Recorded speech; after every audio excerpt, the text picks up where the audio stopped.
Este contenido on demand es un podcast producido por Radiopolis Podcast. Derechos reservados México 2025.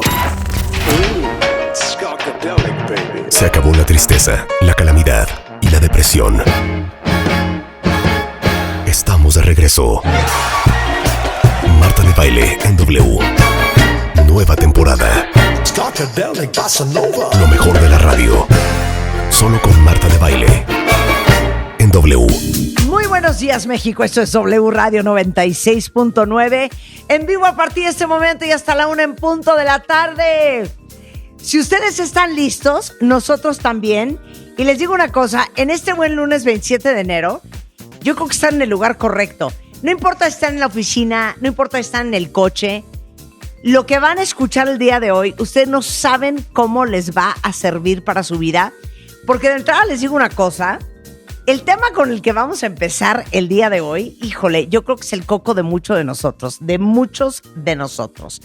Entonces, resulta ser que déjenme contarles que estamos todos de acuerdo. Quítame la música, Rolo, porque esto es serio. Estamos de acuerdo que uno de los grandes cocos de todos los seres humanos es saber decir no. Y si lo complicamos un poco más, es saber poner límites. Y les digo una cosa, así hablando netas, ustedes cuentavientes y yo, cada vez que hablamos de cosas como, por ejemplo, la gente que da de más y que está cansada de sentirse abusado por su familia o por sus amigos, en realidad es un tema de límites. Y los que están cansados de que la relación con su pareja no entienden en qué momento se distorsionó y ustedes se sienten que llevan la absoluta desventaja y que no tienen como ya ninguna voz ni voto, otra vez es un tema de falta de límites. Y los que tienen hijos y que no pueden creer en qué momento estos hijos se les salieron de control y ya casi son ustedes los que acaban preguntándole a sus hijos si les parece o no, es también un tema de límites. Y el tema de que ustedes sienten que no pueden volverse la mejor versión de ustedes mismos y hacer los cambios necesarios en su vida, es un tema de límites. Entonces, el día de hoy está con nosotros un experto en límites. No es la primera vez que lo tengo en el programa. Él es autor de un libro que se hizo muy famoso, que se llama Don't Believe Everything You Think, o sea, no crean todo lo que piensan, que ha sido traducido en 31 idiomas.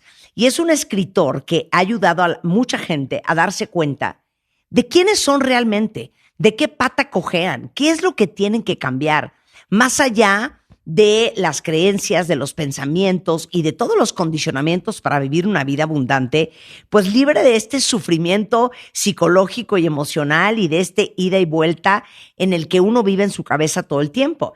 Entonces, hoy tiene un nuevo libro que se llama Los límites liberan y cómo establecer límites, oigan esto, sin sentirse culpable. La editorial es Penguin Random House, ya con el sello Aguilar, ya está a la venta en México, está en librerías, está en Amazon y es mi queridísimo Joseph Nguyen que se está enlazando con nosotros desde Orlando, Florida. Y déjenme nada más traducirle un poco lo que dije al principio del programa. So, my dear friend, welcome back to the show. Thank you so much for being with us. Thank you so much, Martha. It's such a pleasure and such a joy, as always. Oh, no, we're so happy. So what I was saying in Spanish is basically that every time we talk about feeling exhausted and abused by your family, because you are the person in your family who always gives, who always lends money, who always is available, who is always helping, and that finds it extremely difficult to say no, is a question of limits. If you are in a relationship where you look back and you say, when did I lose my say? When did I lose my power? Why did this relationship become something that I didn't want it to become? It's a question of limits. If you have children and then you look back and you look at your teenager or, your toddler and you say, when did I lose control of my parenting? When did I lose control of saying no? How did this, just went out of control? It's a question of limits. When you want to be a better person, change your habits, make changes in your life to be a better person, to be a better version of yourself, to be happier. And you can't, it's obviously, again, a question of limits. So I think that this is a problem for so many people out there that don't know how to set limits in general, and then how to set limits and not feeling super guilty. So that's what I said in Spanish. So I absolutely love that. So don't you agree? It comes from relationship. It's in the family. It's with your kids. It's with your boss, with your coworkers.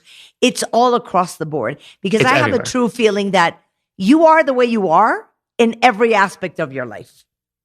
Oh yeah, how you do one thing is how you do everything. That the age-old adage is 100% true. Yeah. And especially what we do behind closed doors, too. Like even if there's no one there, how we treat ourselves is also going to be a reflection of how we treat other people. And it's very interesting. It's always a two-way street. And boundaries are the people that probably struggle most with it are people pleasers, the ones that grew up that had to become an adult way sooner than they should have. Right? The ones where the kids were basically taking care of their parents or even other siblings, because their parents weren't around. They were always working. And that's not the fault of their parents always. That's just how life is. It's so difficult to live nowadays.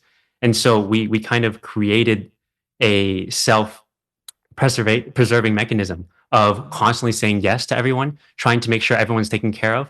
But the issue with that is that we never found out how to set those boundaries. And so we give way more than what we have. And when we do that, at the end of the day, we always feel exhausted, drained, stressed, anxious, and we can never turn off our minds because we're always thinking about who needs my help? How can I help? And this comes from a good place, right? That's not quote unquote bad. It's us wanting to just be there for other people out of love. But what happens is if we're not filling our own cups first, then we have nothing left to give. And if we do begin to take the power back, and this isn't to say that when we set boundaries, we stop helping people. That's not it at all. There's a way where both can coexist. There's a way where you can set boundaries and still help other people. And an example of that would just mean, okay, let's say we don't like how our parents are talking to us or other people or our boss is talking to us. We can set a boundary and say, hey, I don't really appreciate how I'm being talked to in this way. It makes me feel like I'm not understood or disrespected or in any sort of way. And maybe the other person didn't even know that they were talking to you that way. That's just how they always talk. Yeah. And there's some sort of miscommunication there. And so when you bring that to light, then you can actually find a way to live harmoniously with other people and not have to give too much of yourself anymore. And so that's a way that you can fill your own cup while being able to give more. And that's the best way to live. Okay, so I have no idea how I'm going to say all this in Spanish, but I'm going to try. Yeah, Entonces, you can go for it. Dice Joseph, es que 100% la introducción que acabas de dar, Marta, porque uno es como es en todo. Estoy totalmente de acuerdo contigo. Y el problema es que en general a los seres humanos nos cuesta mucho trabajo poner límites, porque el gran problema es que la mayoría de nosotros, y fíjense bien, cuentavientes, lo que dijo Joseph, estamos adictos a complacer a los demás. En inglés hay un lindo término que se llama people pleasers, la gente que siempre está viendo cómo queda bien. Los queda bien, ya saben, cuentamente, los queda bien. Los que siempre quieren quedar bien con todo el mundo. Los que siempre quieren ver cómo ayudan a los demás. Y el gran problema es que esto viene, y fíjense bien lo que dijo Joseph, de todos aquellos que tuvieron que ser adultos cuando eran niños, a los que les dijeron, no hombre, tú eres el hermano mayor, tú tienes que cuidar a tus hermanitos. O a los que desde muy chiquitos los hicieron responsables, por ejemplo, de su mamá o de sus papás. Y yo añadiría que yo creo que también no solamente es el rol que a uno le ponen dentro de la familia, sino también yo creo que es como un prototipo de personalidad, no solamente de ser eternamente complaciente y de ser adicto al quedar bien y estar siempre preocupado de qué digan de ti. Y pues también, como dice Joseph, un interés genuino por ayudar a los demás. Pero el problema es que cuando uno da lo que ya no tiene, cuando uno acaba con tus reservas y depleta tu capacidad de dar, ese es el momento en que uno se siente estresado, agobiado, angustiado, ansioso, agotado, y si me empujas, se siente uno hasta abusado. Entonces, el chiste es aprender a decir no, aprender a decir, hasta aquí llega mi límite, y aprender a volver a llenar tu tacita para poder seguir dando, porque no se trata de que uno se vuelva egoísta, ni mucho menos. Se trata de uno saber cómo poner los límites sin sentirse culpable. Y pone un ejemplo precioso. Por ejemplo, de repente, si tienes un jefe que no te gusta cómo te habla, si tienes un jefe que alguien en tu familia, tu papá, tu mamá, que no te gusta cómo te habla, es poderle decir, oye, ¿sabes qué? No me siento cómodo, no me siento apreciado, no me siento respetado. Y a lo mejor a veces las cosas tienen que ver con un tema de falta de comunicación, que a lo mejor la persona ni siquiera se había dado cuenta. Pero poder hacer esas cosas sin sentirte mal, sin sentirte una mala persona y sin sentirte culpable, la verdad es que es uno de los primeros pasos para aprender a poner tus límites. Okay, I think I got that nailed down. So, I think so. Talk to me about a limitless life, because I think, and this is something I've discussed time and time again with many of my friends, is that it is very easy, for example, let's talk about giving, to not give when you don't have. The most difficult situation is to not give when you do have and when you can give. You know what I'm saying? Yes.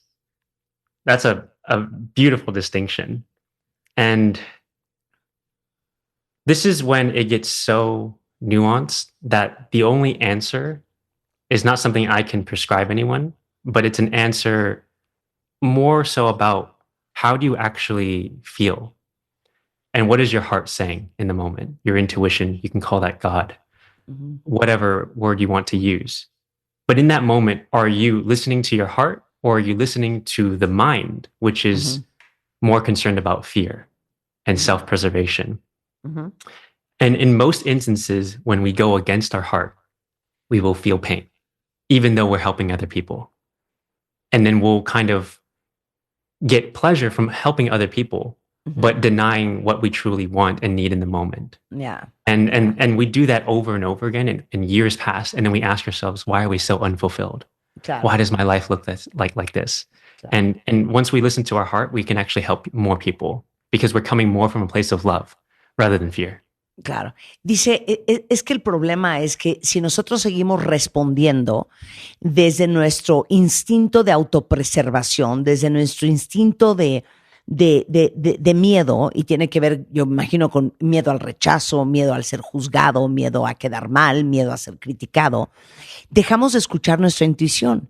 Porque le decía yo que una de las conversaciones que yo he tenido mucho con muchos amigos es, ¿se han fijado, cuentavientes, que, a ver, es muy fácil decir no cuando no tienes, cuando no puedes? Pero lo complicado es aprender a decir no cuando sí puedes, cuando sí podrías, cuando sí tienes, y a pesar de eso decir no. Y dice que uno de los grandes problemas es que no escuchamos nuestra intuición, no escuchamos nuestro corazón, no escuchamos esa voz interior, Dios, como lo quieran llamar, que te permite conectarte con cómo te sientes en esa situación específicamente, antes de decir, claro, feliz de la vida, yo te presto, yo te ayudo, yo te doy, yo te llevo. Entonces, why is it so difficult for human beings? And let's talk about childhood. Where did we learn not to set limits? Is it something that we learned? Is it part of our personality? Is it a certain role within our family? What is it? The majority of the time, because we're professionals. We become professionals on not setting limits. We become professionals on saying yes to everything. Yes. Mostly it came from the way that we were raised. So when we are raised, a lot of times, I mean, when we're thinking as a child, all we want is the approval of our parents. We just want to be loved. And if we are loved, then we are safe and we don't have to worry about anything else. And so what we subconsciously learn is that we need to say yes all the time to our parents, to anyone that's older than us or anyone that asks us of anything, so that we can be liked, so that we can be loved. And that way we'll feel like we love ourselves, because most of us have never spent enough time alone asking ourselves the hard questions of, do I even like myself? Do I love myself? Not worrying about anyone else. And we live our lives so much for other people that we forget ourselves. But that's the person that we need to love most in order to give more love to others. Yeah. That's where the source of abundance comes from. But we neglect that a lot. And so it's just learned from childhood. And it's just how we did it. It's nothing, no one's fault really, right? But when we become self-compassionate about that, then we can see like, oh, I was just a child and it's okay. Okay, absolutely. But don't you also think that's sort of a personality trait? What I'm trying to say is that there's people who are particularly efficient and executors and doers, and we can navigate the problem-solving river very comfortably. We're doers. We are high achievers. So isn't it also, apart from childhood, maybe a personality, a temperament, or is it absolutely something that we learned how to do? It depends on your source of motivation, right? Yeah. So if we're saying yes to everyone and everything and trying to get their approval and be liked, that might be a road that we said, or that might be a belief system that we have that says, if I say yes to everything, then I will become more successful. Then I will be this. But then what is success? Is this worth the cost of success? Being depleted all the time, stressed, anxious, right? Absolutely. And the other question is there a way to achieve that success without denying ourselves, without sacrificing ourselves in the process, right? Then it becomes more creative and expansive. Yeah. Es que lo que dice es que, a ver, sí, claro que tiene que ver nuestra infancia, cuentavientes. Tiene que ver nuestra infancia en el sentido de una cosa muy preciosa, pero también tristísima, que cuando todos nosotros, cuentavientes, fuimos niños, y todos los niños del mundo, sus hijos hoy en día, sus nietos, la gran pregunta de la vida es, ¿me quieres? Y esa es la necesidad primaria que tenemos los seres humanos, sentirnos queridos, sentirnos reconocidos, sentirnos vistos. Y entonces, desde que somos muy chiquitos, aunque no nos demos cuenta, lo que hemos aprendido de la gente, de los adultos que nos rodean, es que si decimos que sí, vamos a agradar más, vamos a gustar más, nos van a querer más. Entonces, tú traes eso tatuado en tu ADN y esa creencia de que si tú eres alguien complaciente, alguien que da gusto a los demás, vas a ser alguien más agradable, vas a ser alguien más amable, de alguien digno de ser amado. Y eso es lo que queremos todos los seres humanos, que nos amen, que nos reconozcan, pertenecer. Y por otro lado le digo que si no tiene también que ver con un tema de personalidad y de temperamento, porque ¿cuántos de ustedes no se sienten muy ejecutores, gente eficiente, que hace las cosas, que logra que las cosas suceden, que pueden navegar muy cómodamente en el río de la resolución de problemas y que se sienten muy buenos para resolver problemas y muy buenos para hacer y para ejecutar? Entonces dice, sí, 100% eso también tendría que ver, pero tiene que ver en el sentido de que muchos de nosotros amarramos nuestra capacidad de hacer y de lograr con el éxito, con sentirnos exitosos porque logramos ayudar, porque logramos resolver, porque logramos apoyar. La pregunta es, ¿el precio que estamos pagando por sentirnos exitosos vale la pena? ¿Por sentirnos ansiosos, angustiados, histéricos, de mal humor, abusados, irritables? Porque te sientes hasta la madre de no poder poner límites y sentirte tranquilo. Y como yo sé que muchos de ustedes tienen muchas broncas para ponerle límites a su familia, a sus hijos, a su pareja, a sus hermanos, a sus jefes, a sus empleados, bueno, déjenme decirles que esta es una conversación que tienen que escuchar.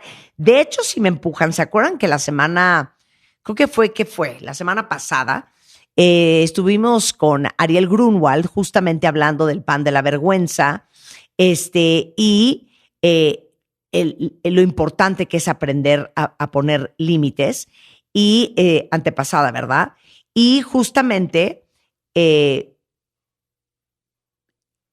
algo que nos cuesta tanto a tantos seres humanos. Entonces, ya hablamos con Joseph antes del corte, de dónde viene la dificultad de poner límites, ya hablamos de nuestra infancia, ya hablamos de lo que ganamos cuando no ponemos límites. Y entonces la pregunta es, ¿por qué cuando uno pone límites se siente tan culpable? Porque yo creo que ese es el sentimiento subconsciente. Te sientes una mala persona, te sientes que eres egoísta. Y aparte les digo una cosa, yo creo que particularmente en Latinoamérica, y él como es de padres vietnamitas, le voy a hacer la misma pregunta, ¿cómo será en Vietnam? Venimos de una cultura del sacrificio. Entonces siempre nos han hecho sentir que la gente más linda y más buena es la que más se sacrifica. Y cuando uno no pone límites, hay un chorro de sacrificio. Por ende, debiésemos sentirnos como una buena persona. Y claro, cuando los pones, por eso te sientes mal, es lo que pienso yo. Vamos a ver qué dice Joseph. But what I was saying in Spanish is, why do we feel guilty? And I think that, number one, adults have taught us that being a good person is giving time, energy, love, money, everything nonstop to deplete yourself. But I think specifically for example, in Latin cultures, I don't know if it's the same, for example, in Vietnam, we have been raised in a culture where sacrifice is very much appreciated. So the more sacrifices a person makes, the better person that person is. Therefore, I think that if you don't want to sacrifice yourself for somebody else and you set limits, it's automatic you feeling that you're the worst person on earth. I don't know if that, makes sense. For example, like, I don't know how it's in Vietnam. That's exactly how it is in Vietnam as well. A ver, There's a badge of honor for sacrifice. A ver, give me examples. Give me examples. So there are so many examples. For instance, my parents, they will, and I love them so much, but they will give every single thing that they have, every minute of their time, every dollar that they have to the church, right? So they're Catholic, they're born and raised Catholic, but they will give everything. And they are amazing people for doing that. But in the process, they don't have any time off. They never save for retirement. They were working all the time. And then on weekends, they would go to the church and we would have to go with them. So we didn't really get to spend much time with them. Exactly. Because if they hadn't done that, probably they would feel they were really bad Catholic. Exactly. Right. But it's like, is it true that if you're not spending every single waking moment for the church and instead for your kids and raising them to become Catholic and good people, is that not also good? So it's in the mind, I think we've created a zero-sum game where it's, if we're not sacrificing ourselves, we're not helping others. Yeah. And no one really thinks that, is it possible to help other people without sacrificing yourself and everything that you have, without stressing yourself out, without going over the limits of what's possible? Yeah. And I think it's important to really address that. Ya, dice, oye, perdón, Marta, en Vietnam es igualito, ¿eh? O sea, te pongo un ejemplo perfecto. Mis papás son vietnamitas, pero son católicos, y ellos le dan el último centavo, el último momento de su vida, su tiempo, su energía a la iglesia. Porque obviamente la percepción, igual que en México, en Vietnam, es que una persona que se sacrifica es una persona buena y que está ayudando a los demás. La persona que no se sacrifica, pues no estás ayudando lo suficiente. Entonces la pregunta sería, oye, qué increíble, mis papás son gente extraordinariamente generosa, pero, a ver, que hubieran pasado a lo mejor más tiempo con sus hijos, criando a sus hijos, ahorrando para su retiro y no dándole hasta el último centavo a la iglesia, eso no hubiera sido también bueno. Entonces uno tiene que reevaluar esas cosas. Y piénsalo nosotros en Latinoamérica.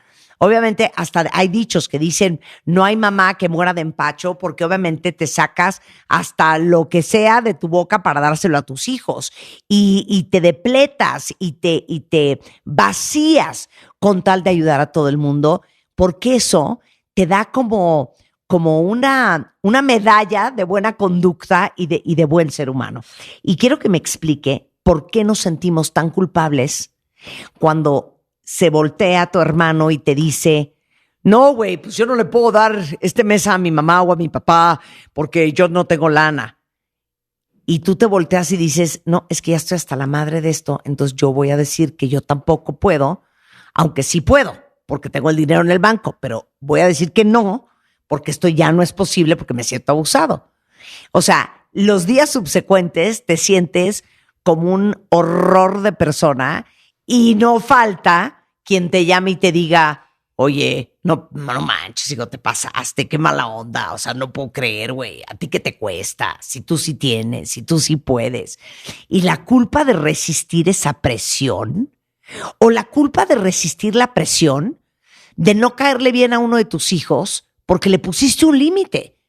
Y entonces tu hijo no te habla 3 días y te dice que te odia y que eres la peor persona y el peor papá o la peor mamá. Y resistir esa culpa es bien duro. Y en el ejemplo en que me pongan.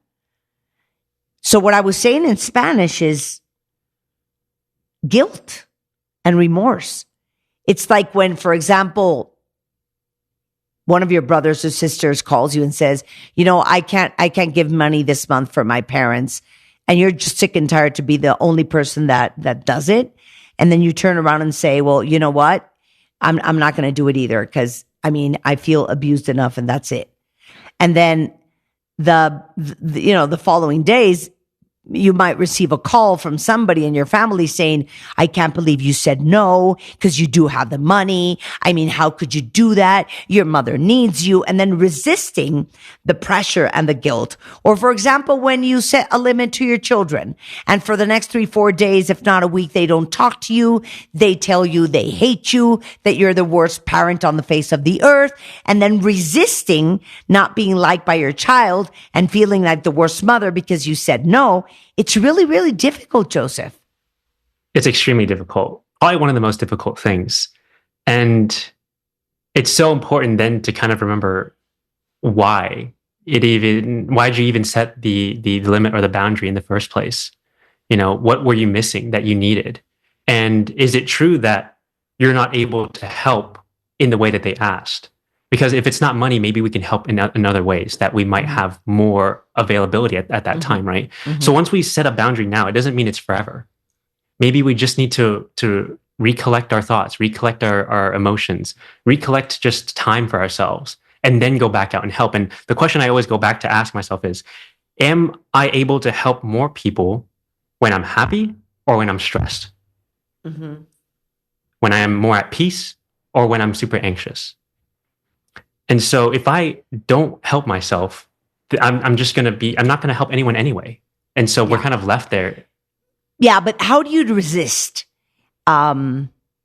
people's resistance, being judged, being criticized, being portrayed as a really bad person? Yes. How do you resist that pressure? And then how do you not feel guilty? Yeah, I love that question. The first thing is, it's very simple, but it's not always easy, is you have to be okay with not being liked. So difficult. Because we lived our lives trying to gain the approval of other people, and now we're trying to switch that entire identity around to, oh, if I'm not liked, then what am I? Mm-hmm. If I'm not liked by my parents, by my brother, by my friends, by whoever, then what am I? But is it true that you're not a good person if you're not liked? Mm-hmm. Is it possible for you to still be a good parent and not be liked by other people? We're always going to be disliked by someone. But does that mean that we can't still love the people that are in our family? Yeah. I think that, now that my mom passed away, I look back on her parenting and I say that one of the things I admire the most in how she did it is that she was never afraid of not being liked. And she would enforce, discipline and limits, against probably her own will and desire. Yeah. And would not care if we would roll our eyes, if we would not talk to her, if we told her we didn't like her. She knew in her heart she was doing the right thing for us. And she held the resistance. Yeah. And maybe that's what she wanted to teach you overall, right? Of course. Not more so about the sacrifice part, but more so about staying true to what you believe. Of course. No matter what anyone else thinks. Claro. And if that's true, and it has to come from a good place though, right? Like from love. It needs to come from love, not fear. Of course, and it came from love. Dice, es que ¿saben qué? Les voy a decir una cosa. Con lo que uno se tiene que reconciliar, y yo creo que aquí está la clave de esta conversación, es con poder manejar, no caer bien. Así como lo oyen. Porque lo que más te angustia y lo que más culpa te da es no haberle caído bien, haber quedado mal desde tu punto de vista, no haberle dado gusto a alguien, porque al final lo que más miedo nos da es no agradar.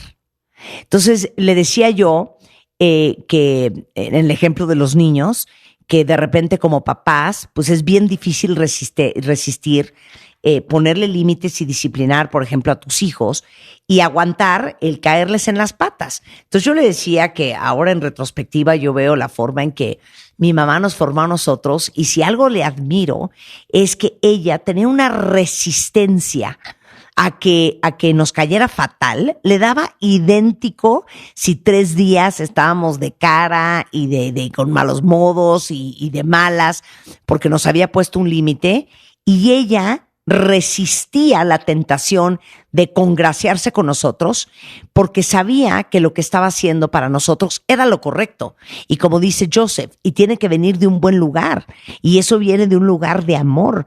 Y muchas veces, y justamente combinando esta conversación con Joseph, con la que tuvimos con Ariel Grunwald hace un par de semanas, que tiene que ver con el pan de la vergüenza, de darte cuenta que muchas veces uno tiene que poner límites por amor, no solamente por amor a ti mismo y por respeto a ti mismo, sino también por amor y respeto a los demás, por hacerle sentir a los demás que sí pueden solos, que pueden sin tanta ayuda tuya, que pueden sin tanto apoyo, porque el mensaje subconsciente que uno da de repente cuando da demasiado a alguien es hacerlo sentir que solo no puede, que no es eficiente, que no va a poder en la vida, que tiene una discapacidad de cualquier tipo, etcétera, etcétera. So, you have in your book that I suggest everybody buys, examples of how to set limits, like a step-by-step, and also a declaration of setting limits. Yes. And it's very simple. I mean, the first thing is just to become aware of what is it that is causing you a lot of suffering? Where are you overstepping your boundaries? And once you're doing that and you figure that out, what's a way that you can create a boundary that would preserve and protect your peace, or at least give you joy? And then you kind of said it. It's quite simple. But most of us are you have to more so deal with the fear of setting that boundary rather than setting the boundary. Like most of the times we know what boundaries we need with our parents, with our friends, with our coworkers, our boss. We know what it is. We're just afraid to set it.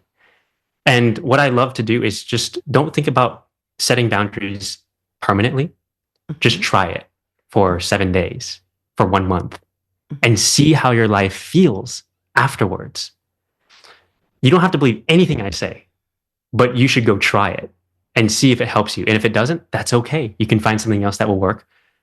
But if you try it and it works, then you keep doing it. And the most important metric is how at peace do you feel? How much more love do you feel? And in that way, you're able to give more of that to other people.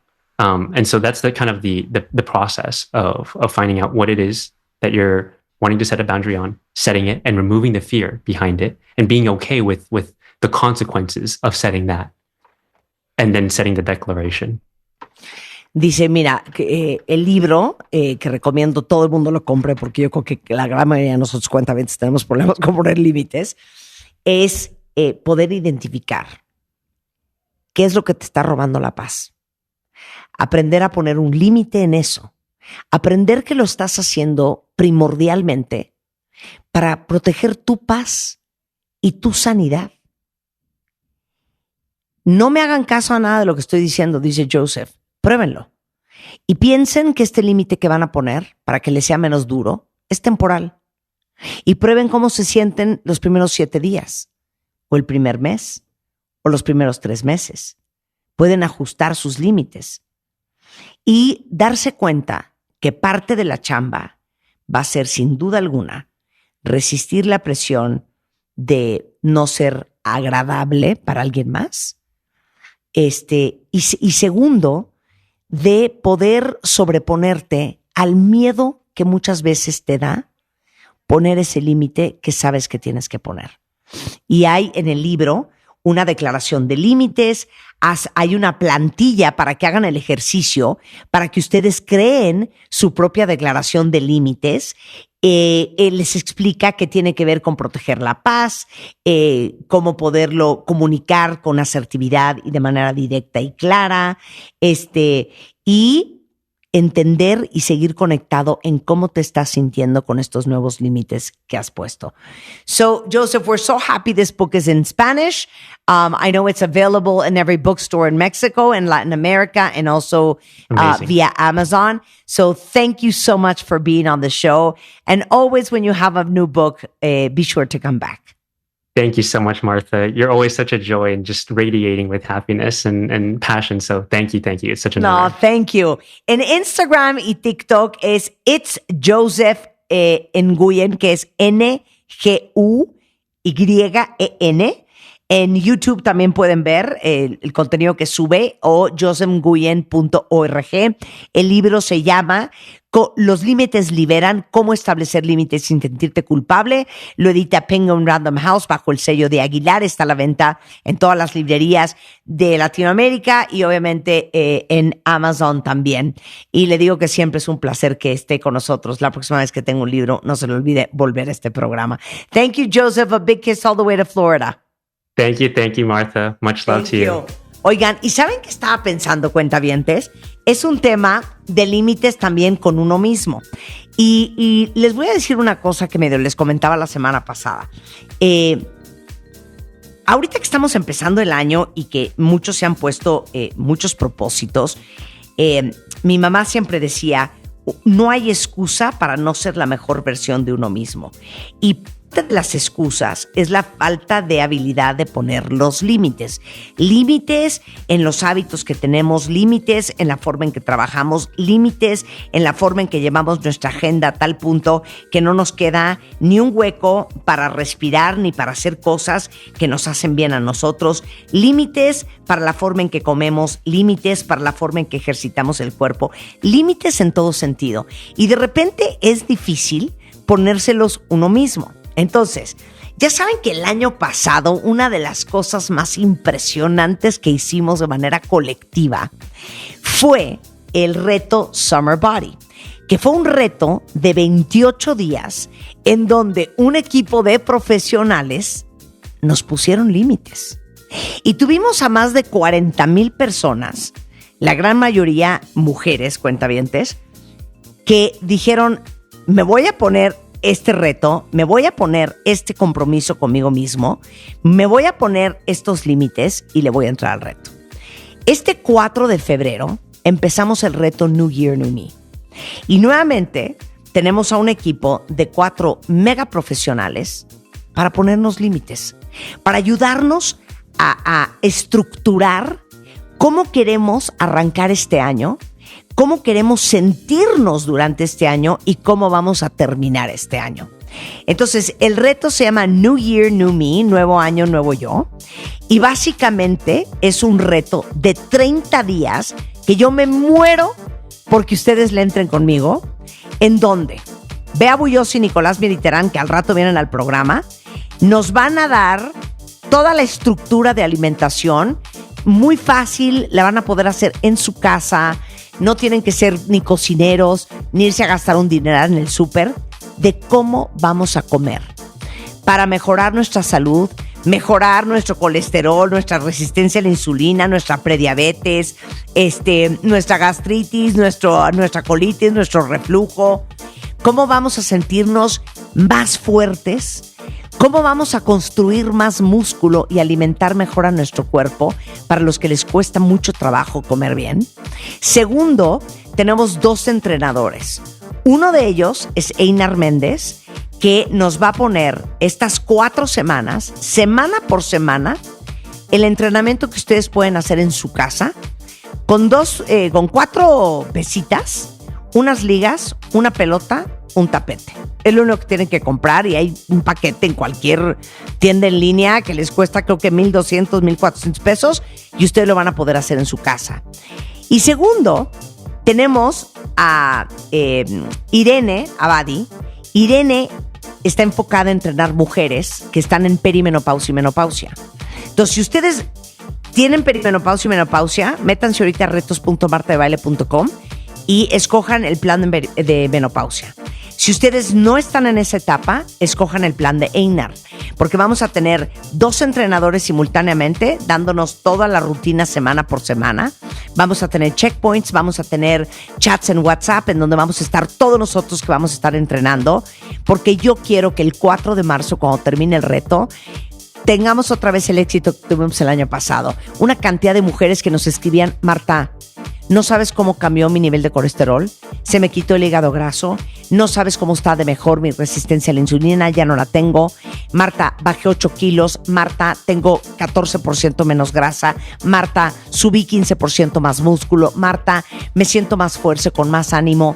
Y les digo algo, yo empecé un poco cabizbaja, desmotivada y tristeando este año. Ya saben que parte de la razón fue la muerte de mi madre. Y también pienso en muchos de ustedes que no están particularmente inspirados, animados, motivados y como concentrados en ustedes.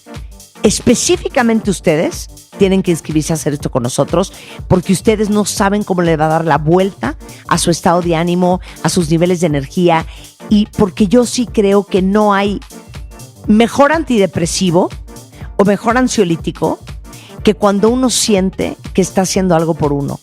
Entonces, si se meten ahorita a retos.martadebaile.com, bienvenidos todos, inscríbanse, vamos a entrenar juntos y a comer bien juntos y a compartir con todos estos especialistas muchas cosas y muchos hábitos que les juro les va a cambiar este 2025. Bien decía el año pasado Ángeles Walder que lo peor que nos puede pasar es lo que nos pasó a muchos, a lo mejor, o les pasó a muchos en primaria, en secundaria o en prepa, que es repetir el año. Nadie quiere repetir el 2024. Nadie quiere que el 2025 sea igual que el 2024. Quieres que sea mejor en todos los sentidos. Y para que eso suceda, hay que tomar las riendas de la vida. Entonces, espero que esto sea una inspiración para todos ustedes. Métanse, no digan, ay, qué flojera. No entiendo cómo. Ahí está todo explicado. Pero lo que yo les quiero decir es que el mejor regalo que nos podemos dar unos a otros es inspirarnos. Y esto que vamos a hacer 30 días va a ser sumamente inspirador. Entonces, quiero ver quién de ustedes ahorita, cuentavientes, me voy a meter para empezar a ver quién se registra. retos.martadebaile.com. Hacemos una pausa y regresando, Iván Martínez Dunker, vamos a hablar de cómo la genética influye en cómo tomas las decisiones de tu vida. Y más adelante vamos a tener en la mesa los nutriólogos. Viene Bea Boullosa, Nicolás Militerán, Isabel Gutiérrez Iriarte, y vamos a hablar de las historias más divertidas y horrendas de su profesión, porque ya saben que un buen nutriólogo no es el que te hace una dieta o un plan de ejercicio solamente, es mucho más que eso y tiene que ver con sanear tu cuerpo en todo sentido. El 27 de enero, que es hoy, es el Día del Nutriólogo en México. Los vamos a celebrar con este segmento. Así es que no se vayan, regresamos después del corte. Síguenos en Instagram. Marta de Baile. No te pierdas todo lo que pasa dentro y fuera de la cabina. Lo mejor de la radio. Solo con Marta de Baile en W. Estamos de regreso en W Radio. Son las 11:05 de la mañana. A ver, ¿qué tanto es responsable uno y qué tan responsable es nuestra genética? Ahí les va, las decisiones que tomamos en nuestra vida, de las decisiones que no tomamos, de qué estilo de decisiones tenemos a tomar, y ahí les va otra. ¿Alguien de ustedes tiene clarísimo identificado, aceptado y procesado que son súper indecisos? De eso vamos a hablar con Iván Martínez Dunker, de cómo los genes, nuestra genética, influye en cómo tomamos decisiones en la vida, en qué tanta fuerza de voluntad tenemos. Y para todos los que son indecisos, porque el otro día estaba yo carcajeándome con una amiga, ¿qué es de una indecisa, Iván? Pero, a ver, al nivel de que estábamos comprando camisetas blancas. Camisetas blancas. O sea, ¿qué tan complejo, cuentavientes, puede ser tomar la decisión de comprar una camiseta blanca o no? Ah, bueno, unas vueltas que le decía yo, hija, hasta llegó a decirme, ¿pero con qué me la pongo? Le dije, basta. O sea, ¿de qué me hablas? Una camiseta blanca te la pones con todo. Entonces, hasta la indecisión tendrá que ver con nuestra genética. Iván Martínez Dunker es biólogo molecular por el Instituto Pasteur en Francia, es médico cirujano por la Escuela Médico Militar y es director del Laboratorio de Glicobiología Humana y Diagnóstico Molecular de la Universidad Estatal del Estado de Morelos. A ver, ahora sí que explica. Hola, pues muy buenos días, muchas gracias. Creo que está aquí, estoy silenciado. No, te oyes perfectamente bien. Entonces, fíjate que es un tema muy interesante porque pues normalmente asumimos que pues nuestra personalidad depende del ambiente donde nos criamos y que digamos esa cuestión externa lo define, ¿no? Sí. Y un poquito históricamente la psicología, por ejemplo, ¿no? Que finalmente esta disciplina que trata de la personalidad y comprender la conducta humana, pues hasta los años 70 del siglo pasado, pues era casi complicado o imposible encontrar la palabra genética para entender la personalidad, ¿no? Mucho se platicaba desde esa influencia freudiana de que pues la personalidad o todo cómo vivíamos, cómo nos relacionábamos, nuestra conducta tenía que ver con esas primeras relaciones que asumíamos en la vida, particularmente las relaciones con nuestros padres.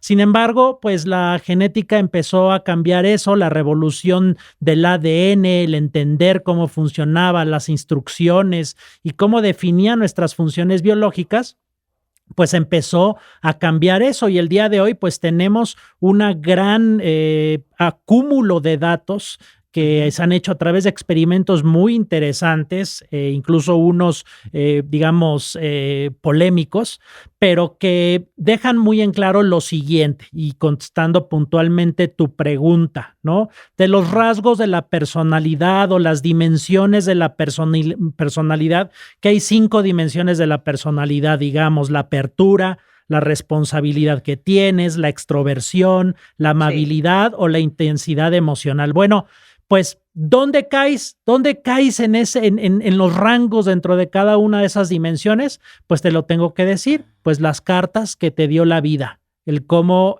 naciste, la genética. Entonces, la genética determina ya la dimensión, el rango en cada una de esas dimensiones que vas a tener y que vas a tener a lo largo de tu vida. Los distintos rasgos de personalidad que hay en la población, te tengo que decir, y que creo que esto puede dejar muy en claro la contribución de la genética, el 50% de la variabilidad de los rasgos de personalidad en la población, o sea, las variaciones que hay en nuestra población, en inteligencia, en autorregulación, el 50% en promedio están definidas por tu genética y el resto por factores no genéticos que podemos entender como ambientales, ¿no? Como puede haber sido los papás que tuviste, la familia, los hermanos, ese tipo de circunstancias. Pero ya tienes un 50% con el que naciste que en gran medida va a definir ya tus dimensiones de personalidad. Y esto pues tiene un impacto importante que desafortunadamente todavía en muchos campos, desde la educación, desde la crianza, pues todavía no se incorporan y seguramente aquí ya han platicado en algún programa de este concepto que se ha platicado de nature versus nurture, ¿no? O de la crianza contra la naturaleza, ¿no? Y eso, por ejemplo, pues en el tema de la crianza, pues define un tema importante en la paternidad. Claro, ahora quiero que expliques las evidencias que respaldan este tema de la influencia genética, los estudios con gemelos, los estudios de heredabilidad, los marcadores genéticos y qué tiene que ver esto, por ejemplo, inclusive con la fuerza de voluntad que tenemos cada uno de nosotros o que no tenemos. Sí, por ejemplo, en el caso de la fuerza de voluntad, muy asociada al rasgo de la autorregulación, que básicamente es pues la capacidad que tienes para detener esa gratificación inmediata, ¿no? Entonces, justamente cuando yo te digo esto del 50% de promedio, que la variabilidad de rasgos de personalidad en la población tienen que ver con la genética e incluso, por ejemplo, la inteligencia, en donde hay varios estudios en donde la heredabilidad de la inteligencia se ha indicado que puede llegar hasta un rango de un 80% de heredabilidad. Esto ha sido justamente realizado en estudios hechos en gemelos o, por ejemplo, en niños adoptados, en donde, por ejemplo, pues los gemelos, al tener la misma carga genética, o sea, su 100% de ADN es igualito. Es igual. Ajá. Comparas, por ejemplo, el cómo se desarrolla su personalidad con respecto, por ejemplo, a cuates, ¿no? O sea, es decir, niños que nacieron al mismo tiempo, pero que no comparten el 100%, o sea, que son como hermanos, ¿no? 50%, pero nacieron al mismo tiempo y entonces pues también están en un factor ambiental familiar similar y entonces comparan los rasgos de personalidad y aquellos rasgos de personalidad que se presentan de forma más intensa, con mayor similitud entre gemelos comparados con, digamos, niños que nacieron al mismo tiempo, pero que son hermanos, no son gemelos idénticos, pues eso, al haber estado en ambientes iguales, significa que las diferencias de similitud responden a la genética. Claro. Y entonces esa es una forma. La otra es con los adoptados, es decir, los niños que son adoptados, ¿a quién se parecen más? En cuanto a las personalidades que desarrollan, a sus padres biológicos o con quienes los criaron. Y lo que se ha identificado es que se parecen más justamente pues a sus padres biológicos en personalidad. Y esto, por ejemplo, también, y tal vez algunos ya lo vieron, hay un documental en Netflix muy interesante que se llama Tres extraños idénticos, que habla de estos tres gemelos que pues nunca se conocieron, formaron parte de un trabajo experimental por un psicólogo en Estados Unidos, donde los separaron al nacer y cada uno, o sea, porque era un experimento y bueno, eso habla todo un tema de ética que en esos años no existía, pero los separaron y a propósito los pusieron en tres familias muy distintas, una familia rica de Nueva York, una familia de clase media y una familia, pues, digamos, pobre, ¿no? Y entonces, ¿para qué? La intención de ese estudio era demostrar que el ambiente en el que te desarrollabas iba a definir tu personalidad. Desafortunadamente, digamos, para el psiquiatra, porque pues vio completamente lo contrario y por eso mucho y por otras razones no se publicaron estos resultados, se demostró que independientemente de la familia en la que estaba, esos tres gemelos desarrollaron grandes rasgos de personalidad que los hacían casi idénticos, desde los gustos que tenían, de cómo agarraban la cerveza, de qué marca de cerveza, de qué clase de carrera habían decidido. Entonces había todas esas situaciones y por supuesto también había diferencias, que eso explica también la contribución del ambiente, ¿no? Entonces, digamos, estos estudios pues han podido, y cuando hablo de estos estudios a lo largo de la historia, estamos hablando ya de estudios que suman pues más de 1 millón de gemelos que han sido estudiados de distintas formas y el cúmulo de datos ya deja muy claro que la genética influye de forma importante en tu personalidad. Ahora, hay quienes, y es importante distinguirlo, porque entonces la genética ya determina lo que voy a hacer y entonces ya no tengo ningún control sobre quién soy. No, a ver, espérame. Yo diría, el elemento principal que define tu conducta. Sin embargo, hay muchas cosas que puedes hacer justamente desde la cuestión ambiental.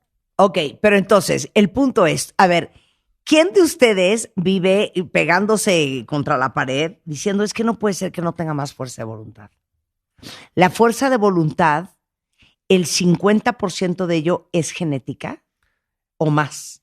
Sí, digamos que podríamos interpretarlo así. O sea, depende de la persona, del individuo. Lo que te puedo decir es, si yo tengo un rasgo de personalidad que está definiendo como esto, por ejemplo, el que sea obsesivo con comprar camisas blancas o que no me pueda decidir rápidamente, a diferencia de alguien que ya rápido agarra esta y no le da mucha importancia. Bueno, esa diferencia que se está dando, justamente un componente principal va a ser la genética y otro va a ser ambiental. Y entonces dices, bueno, ¿y eso qué? En la práctica, ¿eso qué importancia tiene? Y Sí. lo podemos ver de distintos aspectos. Es, por ejemplo, oye, ¿sabes qué? Quiero cambiar, quiero que tal situación o rasgo de mi personalidad, quiero modificarlo. Entonces, ¿lo puedes modificar o ya la genética dijo, así vas a hacer y así vas a hacer exactamente para siempre? Sí. No, sí lo puedes modificar. Sin embargo, tienes que entender que hay una genética que ya ha determinado en gran medida el por qué tienes ese rasgo de personalidad y en ese sentido tendrás que trabajar desde cómo abordas sobre lo que tienes control, que no es tu genética. Hasta ahorita no podemos cambiar nuestros genes y cambiar el rasgo de personalidad, sino ambientalmente, ¿qué vas a hacer? Y esto, por supuesto, con tu terapeuta, lo ideal es que lo entendieran y que no vas a tratar igual a alguien que tiene adicciones si, por ejemplo, se debe que tiene un componente genético fuerte de adicciones a su familia, comparado con alguien que no tiene ese componente genético que ha determinado, por ejemplo, su adicción. Claro. Nada más algo que nos explicaba Iván muy interesante es que estudiaron, por ejemplo, gemelos. Y saben ustedes que los gemelos idénticos comparten el 100% de su ADN. O sea, son idénticos y tienden a ser más similares en rasgos como la inteligencia, la personalidad, las condiciones de salud mental, en comparación con gemelos fraternales, que son los cuates, los famosos cuates, que solo comparten el 50% de su ADN. El resto del ADN de un gemelo, o más bien el resto de la conducta de un gemelo, tiene que ver con muchas otras cosas y que explica también cómo somos nosotros, cómo somos. Entonces, tú lo dividiste en 4 factores ambientales. La razón 1 es como es. Número 1, la experiencia en la infancia. Explica, Iván. Sí, entonces, bueno, justamente todos estos factores ambientales van a tener una influencia sobre, digamos, ese molde inicial que ya comentamos con el que naciste y que la genética definió. Entonces, por supuesto, si ponemos un ejemplo de, bueno, mis papás me golpeaban y fueron violentos conmigo en los primeros años de mi vida, ¿va a tener eso un impacto? Por supuesto que lo va a tener, ¿no? Oye, no tuve acceso a la educación, tuve amigos que fueron una mala influencia, ¿va a tener un impacto sobre mi personalidad? Por supuesto que lo va a tener, ¿no? Y quisiera tal vez asumir igual eventos de vida y traumas, etcétera, eso va a ocurrir. Y esto oye, pero si ya hay ese molde de la genética, ¿por qué se cambia por estos factores ambientales? Y ahí, bueno, tiene que ver con la evolución y con una característica súper interesante de nuestro cerebro, ¿no? A diferencia, por ejemplo, de la altura, pues ya tienes cierta altura y a lo largo de tu vida, sobre todo si ya pasaste los 18 años, 19 años, pues ya no va a cambiar, digamos, ya está fija. Pero en el caso del cerebro, como órgano, tiene una característica muy importante que es la plasticidad. Es decir, nuestro cerebro está hecho para adaptarse, ¿no? Y entonces, obviamente, ¿cómo te adaptas al ambiente interactuando con esos factores? A ver, con esto van a entender perfectamente bien el tema de la genética y de la experiencia de la infancia. Por ejemplo, si alguien de ustedes allá afuera, cuentavientes, tiene hermanos o hermanas. Yo vengo de una familia de 5. La experiencia de mi hermana la mayor en su infancia es muy diferente a mi experiencia. La pregunta, Iván, es, ¿eso tiene que ver con tu carga genética individual? Porque mi hermana la mayor y yo no compartimos la misma genética, aunque venimos de los mismos papás. Yo no sé si ustedes, cuentavientes, han tenido conversaciones con sus hermanos de, no, güey, es que perdón, o sea, pero mi papá era un horror. Y tú, ¿de qué hablas? Mi papá es lo máximo. O sea, que cada quien dentro de una misma familia tiene una experiencia totalmente diferente. Sí, justamente tienes toda la razón, y esas diferencias entre ti o tu hermana o entre quienes nos escuchan, entre sus hermanos, se darán cuenta que comparten cosas muy similares en personalidad que podemos atribuir a la cuestión genética y cosas muy distintas, ¿no? Y que podríamos atribuir justamente a que fueron expuestos a condiciones ambientales muy diferentes. Entonces, quiero tomar nada más 2 ejemplos que pueden ser interesantes. La esquizofrenia, ¿no? Una enfermedad mental desgastante, problemática. Hay ya definido desde la genética un gran riesgo para ser esquizofrénico, sí. Ya tus genes definen en gran medida que vas a tener un alto riesgo para la esquizofrenia, sí. Todos entonces que tienen ese factor de riesgo incrementado desde su genética para sufrir de esquizofrenia, ¿son esquizofrénicos? No. Y dices, bueno, ¿y por qué? Si la genética ya los está empujando a eso. Bueno, generalmente, y voy a poner 2 ejemplos, la diferencia ¿cuál puede ser? Si hubo 2 niños que nacieron con el mismo riesgo para desarrollar esquizofrenia, pero uno de ellos estuvo en un ambiente familiar cálido, donde no hubo violencia, donde hubo acompañamiento, comparado uno en donde le pegaban o lo traumatizaron desde la infancia, quien va a desarrollar esquizofrenia justamente va a ser ese niño que tiene un riesgo ya genético de tener esquizofrenia, pero que el ambiente lo detonó. ¿Sí? Entonces ahí empezamos a ver que la genética y la interacción con el ambiente es clave para entender. No es entender las cosas nada más desde la genética o desde el ambiente, hay una interacción. Y otro ejemplo en esta misma situación de la esquizofrenia. Podemos ver grandes artistas que son funcionales y son muy creativos y músicos, artistas, etcétera, que, bueno, no tienen esquizofrenia, pero seguramente esa carga genética que les empujaba ya en un ambiente adecuado, pues los hizo funcionales, creativos y artistas. Pero otros que hubieran podido en otro ambiente haber sido lo mismo, pero no tuvieron ese ambiente, tuvieron un ambiente violento o una familia que no encauzó esas virtudes creativas, ¿en qué acabaron? En una esquizofrenia completamente declarada y completamente pues disfuncional para ellos. Otro ejemplo, la paternidad, y esto creo que nos pasa a todos. Y lo podemos haber vivido con padres nuestros o incluso como padres a veces lo hacemos, en donde nos hacemos completamente responsables y creemos que tenemos 100% el control de quiénes van a ser nuestros hijos. Y ese es el error pues más grave que se puede hacer.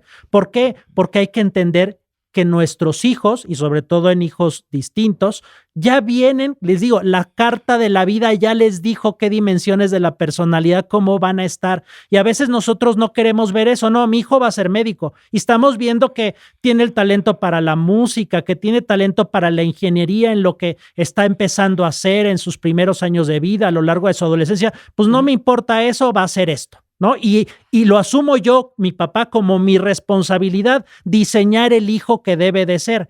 Y eso a qué nos lleva, cuando generalmente hay ese tipo de paternidad, a una confrontación horrible, no solamente con la personalidad de nuestros hijos, sino pues también con adultos después que acaban siendo algo que no son y que obviamente empiezan a tener problemáticas, no solamente consigo mismos, sino en sus relaciones. Entonces, por eso como padre hay que entender que nuestros hijos ya tienen una genética y tenemos que estar atentos a esa genética, cómo se está expresando y encauzar esa genética con un ambiente adecuado para esa genética, pero muchas veces no vemos eso y queremos que sean como nosotros. Y aunque compartimos genética con nuestros hijos, eso no significa que sean como nosotros, porque su genética es distinta y está marcando de forma distinta sus tendencias. Ya, ahora, ahí te va algo muy picudo. Estos cuentos de, claro, es que los papás eran cantantes o músicos y el hijo, la hija es cantante.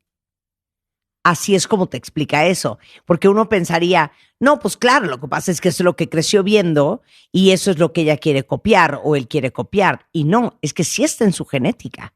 Así es, pero estás de acuerdo y tú conocerás mucho más ejemplos, yo realmente no conozco tantos, pero agarrando ese ejemplo, y encontrarás tú cantantes que son hijos de cantantes y que los ves completamente felices, disfrutando, diciendo esto es lo mío y son buenos, como también encontrarás cantantes que la hacen bien, pero que tú sabes que igual no están contentos siendo eso. O que les preguntas y los conoces un poco más y sabes que pues, sí me gusta esto, pero yo la verdad quería ser pintor o la verdad yo quería ser ingeniero, pero pues el ambiente me llevó y me presionó a tener que ser cantante porque mis padres eran cantantes, ¿no?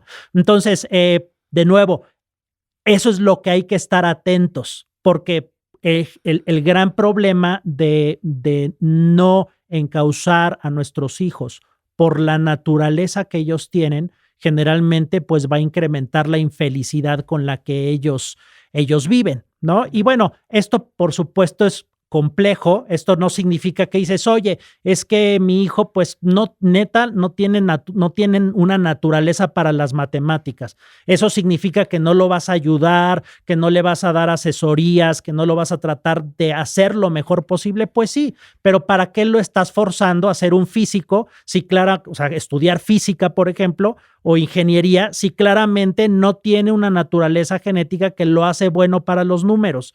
Pero eso es siempre y cuando tú veas como padre que tus hijos ya vienen con unas cartas que les dio la vida y que sobre eso tienes que trabajar, no es al revés. Y quitarte también la responsabilidad como mamá o papá, que muchas veces vivimos esa angustia de, pues es que mi hijo salió así o hizo esto y es mi culpa. Y pues no es tu culpa o no es toda tu culpa, ni tienes que vivirlo así. Todos venimos con una naturaleza y tenemos que estar atentos a esa naturaleza. Entonces, así como esto, como en muchos otros aspectos, es importante considerar que la genética es el principal determinante de nuestra conducta, pero los factores ambientales lo pueden cambiar. Y esto nos lleva también a temas pues más complejos, pero también son muy interesantes, que es el libre albedrío. La capacidad de decidir. Todos los días nosotros tomamos decisiones y es mi decisión y basamos nuestro individualismo, nuestra autonomía en esa capacidad de decidir. Y hay pues psicólogos, biólogos de mucho talento y con datos que dicen, o sea, el libre albedrío es una ilusión. Eso no existe. Las decisiones que tú piensas que tomas libremente no lo son. Primero, porque la genética ya las está definiendo y eso se han ido definiendo desde hace cientos de años, desde tus ancestros. Y la otra es que también tus decisiones son influidas por el medio ambiente en el que estás. Entonces, ¿realmente tu decisión es libre? Entonces, bueno, ese tipo de aspectos nos llevan a estas cosas interesantes de comprender que hay una base genética de que de alguna forma ya confina cómo van a ser nuestras personalidades, pero los factores ambientales nos pueden ayudar a moldear y modularlas, pero si nada más trabajamos en lo ambiental sin considerar que ya tenemos esa carga genética, pues podemos perder la oportunidad de saber cuáles van a ser nuestros retos y sobre todo los profesionistas como los psicólogos, los psiquiatras, tienen que ver más esta situación y en muchas ocasiones desafortunadamente no se hace. Si yo puedo, fíjate bien lo que te voy a preguntar, porque también hemos hablado, ahorita tocabas el tema de la esquizofrenia, pero hay familias enteras que, por ejemplo, están deprimidas o familias enteras que son ansiosas. Entendiendo que el 50% depende de nuestra genética, ¿qué tanto nosotros podemos moldear o transformar nuestros genes a través de la epigenética para, híjole, ser una mejor versión de nosotros mismos a pesar de nuestros genes? Bueno, justamente en la cuestión genética, entendiendo que es un factor súper importante que va a definir nuestra personalidad y hasta qué punto la podemos moldear de acuerdo a los distintos ambientes en los que nos desarrollemos. La epigenética, lo hemos comentado en otros programas, trata de dar este concepto que si bien nuestro ADN ya es un libro que está picado en piedra, o sea, las instrucciones ya no se pueden cambiar, lo que sí la epigenética habla es que esos, digamos, capítulos de libros, y vemos nuestro ADN como un libro, como tomos de enciclopedia, algunas partes podemos hacer que se lean mejor y otras que estén obscurecidas. Entonces, que algunas instrucciones que están ahí se hagan más y otras se hagan menos. No porque el libro haya cambiado, sino porque justamente la epigenética es como un marcador de estos negros que se ponen en documentos clasificados para dejar de ver ciertas secciones de esos documentos. Y bueno, dices, ¿y ese marcador negro qué es? Bueno, ese marcador negro que obscurece o no actúa y deja que se vean segmentos de nuestro ADN, pues están definidos por proteínas que van a justamente hacer que se vea o no se vea. ¿Qué hace que estas proteínas hagan que se vean o no se vean ciertas partes de nuestro ADN y por lo tanto definir qué instrucciones van a estar actuando y entonces cómo se expresa esto en nuestra personalidad o en otras características? Pues desde la dieta, desde el estrés al que nos exponemos, desde la comida que tomaron nuestras mamás. Entonces sabemos que hay distintos factores ambientales que hacen que nuestro ADN se lea de forma distinta. Sin embargo, si tú me haces la pregunta y dar una pregunta específica de, pues entonces come esto y entonces vas a poder moldear tu rasgo de la personalidad en este sentido, no lo podemos hacer aún, no lo conocemos y no sabemos realmente cuál vaya a ser el impacto en ese sentido. Si algún día llegamos a tener, y seguramente así será, el conocimiento de cómo desde la epigenética, desde esa cuestión ambiental, podemos modificar cómo se lee nuestro ADN, entonces podremos influir en algo que hasta ahorita es el componente más difícil, imposible de modificar, ¿no? Y por eso ahorita todavía para modificar nuestros rasgos de personalidad estamos sujetos a la cuestión no genética, desde lo no genético, es decir, desde lo ambiental, ¿no? Pero tenemos que entender que ese molde genético, que es como una casa, es un plano arquitectónico, tu casa,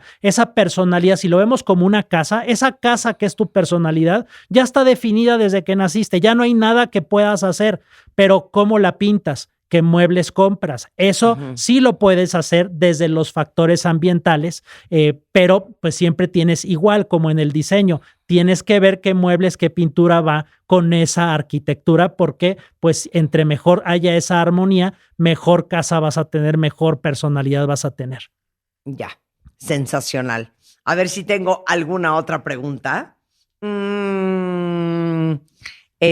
Pues yo creo que ya estamos, mi queridísimo Iván. Mil gracias. Iván Martínez Dunker es en Instagram Dunkerman, es en Twitter Dunker UAEM, porque él es el director del Laboratorio de Glicobiología Humana y Diagnóstico Molecular de la Universidad Estatal del Estado de Morelos. Un placer siempre platicar contigo. Muchísimas gracias, querido. Muchas gracias. Hasta luego y buena Igualmente. Síguenos en Instagram. Marta de Baile. No te pierdas todo lo que pasa dentro y fuera de la cabina. Lo mejor de la radio. Solo con Marta de Baile en W. Estamos de regreso en W Radio. No saben qué diversión lo que vamos a hacer el día de hoy. Tenemos a 3 nutriólogos invitados y vamos a hablar de... ¿Se acuerdan la mesa que hicimos sobre... Ay, ¿quién estaba? Lo que callaban los doctores. Lo que callaban los doctores, Fernando exacto. Pérez Bueno, Galás y otros exacto, más. lo que callan los doctores. Hoy vamos a hablar de lo que callan los nutriólogos. Está con nosotros Nicolás Mieriterán, nutriólogo especialista en sobrepeso y obesidad. Tiene más de 15 años de experiencia en el tema, es autor del libro Desengánchate de las dietas. Está con nosotros Beatriz Boullosa, nutrióloga con especialidad en nutrición deportiva, fue nutrióloga de la selección mexicana. por 10 años y es presidenta de la Federación Mexicana de Nutrición Deportiva, y ambos van a ser nuestros nutriólogos en el reto New Year, New Me que empezamos el 4 de febrero. Y mi adorada Isabel Gutiérrez Iriarte, Health Coach por el Instituto of Integrative Nutrition de Nueva York, diplomado y certificación de salud funcional por el Instituto de Salud Funcional Mente Cuerpo, y bueno, con quien también hemos trabajado, yo particularmente hace un par de años, y la invitamos mucho también al programa. Oye, ¿les puedo decir una cosa a los tres antes de hablar de lo que callan los nutriólogos? ¿Saben qué? Suéltalo, Es que, Marta. ¿cuándo se pusieron ustedes de moda? Porque te lo juro que siento que en los 80s, neta, o sea, ¿están de acuerdo? Cuéntame, en los 80s nadie tenía nutriólogo, nadie hablaba de los nutriólogos. Es más, yo me acuerdo que cuando yo batallaba con mi peso, mi mamá me llevaba con una... Bariatra. ¿O no? No, ni siquiera, hija.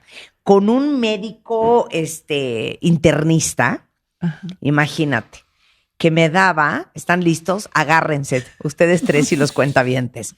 Me daba Novotiral, Madre mía. Asenlix y Diestet, imagínense, hormona tiroidea, Sí, qué miedo. anfetaminas y cosas para bajar de peso terribles, pero no usábamos nutriólogos. Así hija. era con todo el mundo. Iban a eso y utilizaban anorexigénicos y medicinas sumamente fuertes. Muy peligroso, pero era lo que se usaba en ese entonces. 100%. ¿Cuándo se pusieron de moda ustedes? Muy buena pregunta.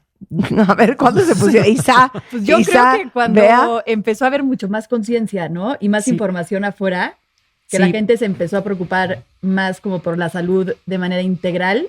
Ujú. Pero cuando yo dije que iba a estudiar la carrera de nutrición, digo, no voy a balconear mi edad, pero ya fue hace muchos Sí. años, Sí. me decían, ay, ¿qué vas a hacer? ¿Cocinar? Y yo, no, ¿cómo que cocinar? Yo me veía, según Sí. yo iba a trabajar en un hospital. No, yo voy a trabajar en un Sí. hospital y voy a ayudar a gente enferma a comer bien. Claro, mi Sí. primera práctica en un hospital y salí corriendo con unas náuseas y dije, nunca en mi vida voy a trabajar en un hospital. Ok. Pero bueno, sí, era rarísimo escuchar. Era una que alguien- carrera rarísima. Oye, Nico, cuando tú le dijiste a tus papás, voy a estudiar nutrición, ¿no te dijeron, no, bueno, pues si quieres ya cásate y que te mantengan? No, mira, ¿sabes qué pasó? Acuérdate que yo empecé estudiando en el ITAM Ajá. y entonces, o sea, batallé en el ITAM normal, pero te diría que simplemente como el método, su enseñanza, yo choqué con ellos, como que no entendía. Sí. Y además tenía el libro de economía, los libros de ideas y problemas, y traía el libro de la dieta de la zona en mi mochila. Entonces yo repasaba ese tipo de cosas en mis ratos libres.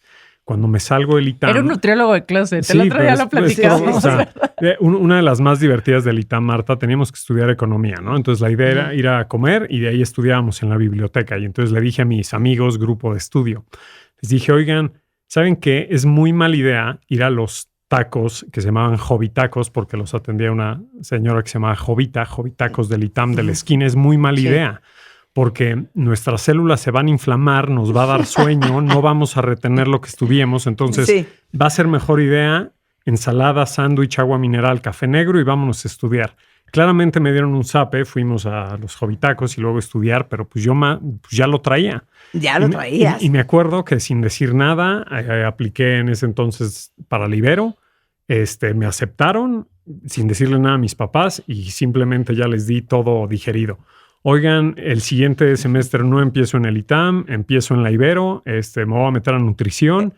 Y si me quedaron bien, me dijeron, pues, ok.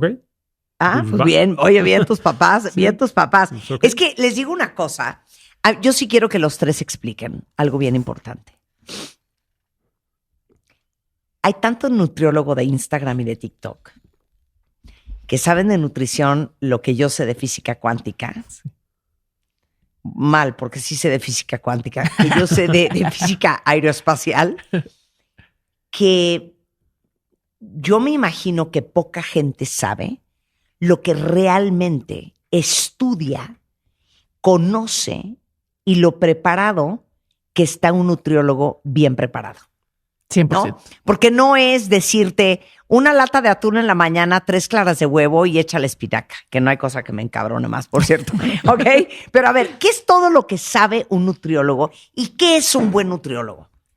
Mira, se estudia muchísimo el tema de la química, evidentemente anatomía, fisiología. Tienes que entender muy bien cómo funciona el cuerpo, cómo procesas los alimentos y Y incluso yo siempre he dicho que en realidad nutrición debería de ser una rama de la medicina. A mí la idea de que el nutriólogo sea licenciado y estemos alejados de los médicos no me parece nada buena idea. Yo creo que los nutriólogos deberían de ser médicos y después como que irse por otra rama, porque sí vemos muchísimo evidentemente de todo lo que es, repito, anatomía, fisiología, química, que yo por eso estudié nutrición, porque la química me fascina y ves mucho de química, biología.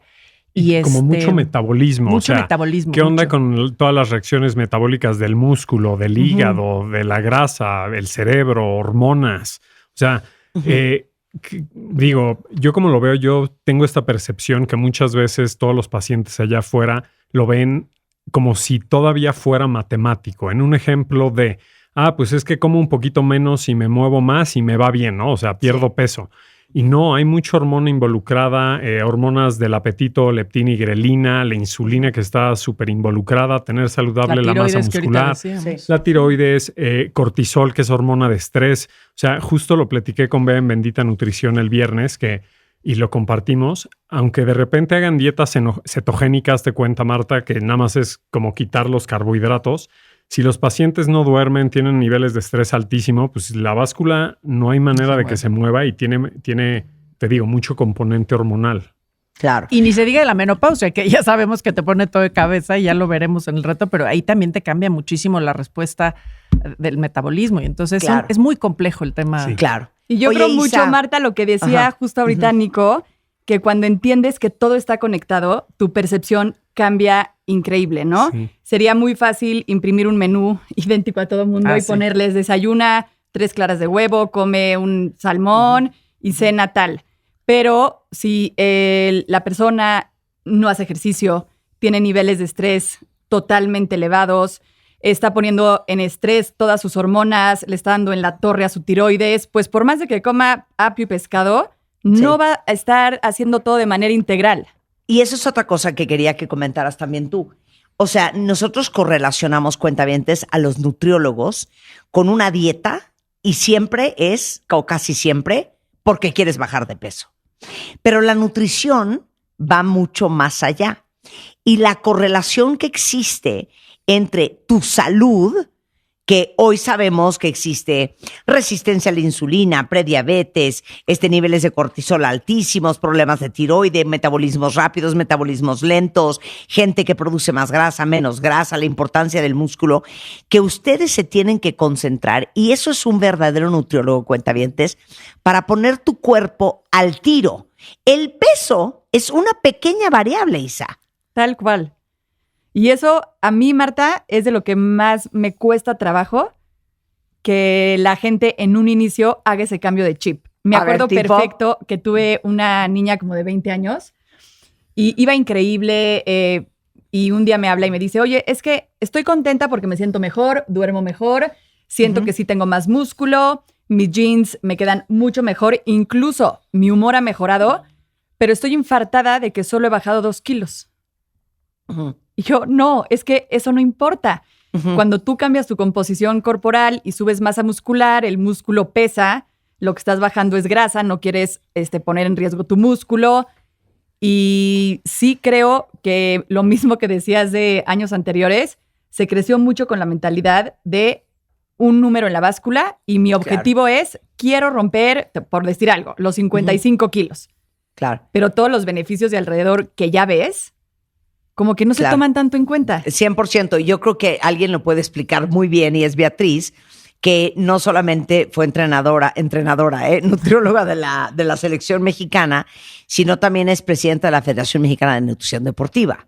Si alguien necesita tener el cuerpo al tiro, es un deportista de alto rendimiento. Ahora que estuvimos con Isaac Alarcón de los San Francisco 49ers la semana pasada, ya sé, parecía yo pigmea, vergonzoso el video, pero bueno, yo estoy chiquita y él es muy alto, la comparación era impresionante, pero hablaba mucho de cómo se nutren y sabemos, por ejemplo, que Tom Brady, el quarterback de los New England Patriots, también tiene una alimentación impresionante, o Michael Phelps, que creo que come 7,000 calorías al día. El hecho, o sea, ¿cómo es en ellos y qué tan importante es para ellos? ¿Y por qué nosotros, creemos que como no somos atletas de alto rendimiento, que da igual lo que tragues. Es que sí. Fíjate que los atletas es un claro ejemplo de cómo es importante tener buenas fibras musculares, porque recuerden que la masa muscular es metabólicamente activa. Entonces tenemos todos estos atletas que nada más de estar sentados, sin moverse, sin el entrenamiento, están constantemente demandando energía porque esa masa muscular es activa, requiere de la energía para poder mantenerse, funcionar y que no se pierda. Entonces, por eso ellos comen muchísimo y tienen este maravilloso privilegio de mantener unos porcentajes de grasa muy bajos, pero es porque justamente toda esa energía la están utilizando tanto cuando están activos como incluso estando sentados por la masa muscular que tienen. Entonces, claro, como decía Isa, sí creo que tenemos que cambiar la mentalidad. A mí, y seguro ustedes coinciden conmigo, no sé por qué más las mujeres tienen esta fijación de pesar menos de 50. Midan lo que midan, hagan lo que hagan. No sé por qué hay una fijación con el número 50 en la báscula. Cuando la realidad es que lo más importante es la relación entre el músculo y la grasa. O sea, todos, absolutamente todos, no importa qué te dedicas, si eres deportista, sino todos tenemos que tener más masa muscular y menos grasa. Y esto solamente se logra si realizamos ejercicio. No basta con únicamente comer correctamente, sino de forma muy importante realizar ejercicio para mantener estas fibras musculares activas y desarrollarlas. Oye, 100%. Y por otro lado, nada más no pierdan de vista que la grasa también es metabólicamente activa en el ejemplo de, para todos los que se están cuidando y de repente viene Semana Santa y súper turbo rompen, recuerden que las células de grasa tienen memoria y no, de alguna manera no les está encantando la restricción. Claro. Entonces, ya se hicieron chicas estas células de grasa y si súper rompen, pues se van a volver a ser grandes y se pueden reproducir otras 3, 5 células más y por eso vuelve a costar trabajo y luego las fibras musculares, como nos explicó Bea, pues no les damos trabajo, ¿no? Estamos sentados trabajando y luego sube el estrés y luego somos sedentarios y pues ya también sabemos que si comemos alimentos industrializados, pues nos producen placer al cerebro y se libera dopamina, serotonina y se vuelve complejo, pero para eso estamos nosotros. Y también el sueño, ¿no, Nico? ¿Y Bea? Definitivamente. Sí. O sea, mucha gente le pone muchísima atención en que te dicen como perfecto, hago ejercicio y cómo duermes. No, mal. Pésimo. Sí. ¿No? Como 100%. Que siento que es otro factor 100%. Importante que gente no toma en cuenta, pues porque a lo mejor dicen, no, eso no es tan importante. Sí. Les digo una cosa, aparte, no sé, es impresionante, chicas, sobre todo chicas, pero también chicos. Híjole, antes te echabas 5 chelas el fin de semana, no había ningún problema. Antes, a lo que hablaba yo con Rocío Salas Walen la semana antepasada, híjole, es que es impresionante. O sea, antes te ponías a dieta 5 días y bajabas 3 kilos, ¿me entiendes? Para el sábado.